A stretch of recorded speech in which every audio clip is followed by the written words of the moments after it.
Hello everyone, I'm Mr. Furlong, and today we're talking compartmentalization?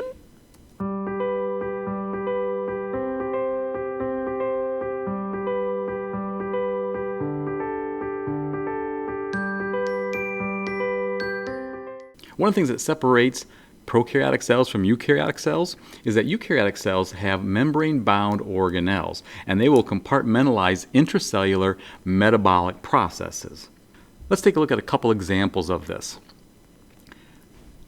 Membranes do help minimize competing interactions. So lysosomes, remember, they contain digestive enzymes, and they have to function in an acidic environment. The problem is the cytoplasmic enzymes inside the cell need a basic environment. Now remember what the lysosome does. If a foreign substance gets inside the cell, it can destroy it. But it has to do that in that acidic environment. So it is separated by its own cell membrane, if you will, compartmentalizing it from the rest of the cell.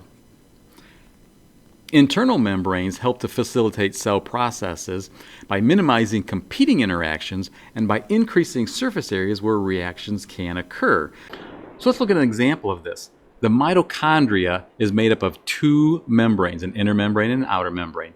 That inner membrane is folded. Electron transport takes place on that inner membrane of the mitochondria.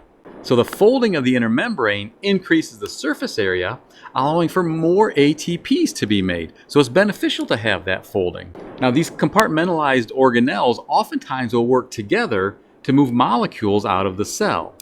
So for example, the rough ER has ribosomes attached to it. Ribosomes is the place where proteins are made.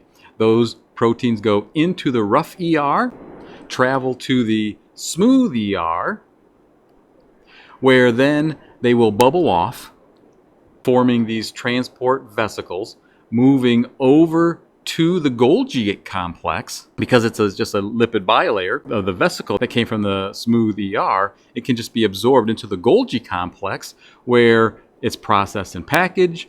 It also then bubbles off, forming another transport vesicle, moves over to the cell membrane, and releases those proteins.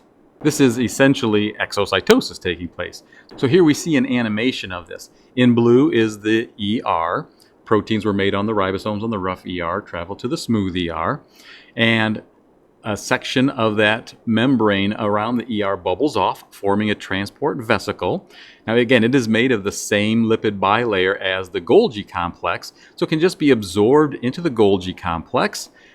Golgi complex is going to process and package these proteins for export.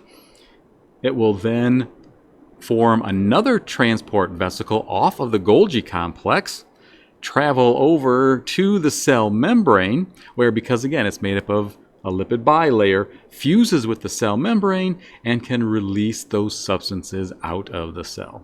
So that's just a little bit about compartmentalization.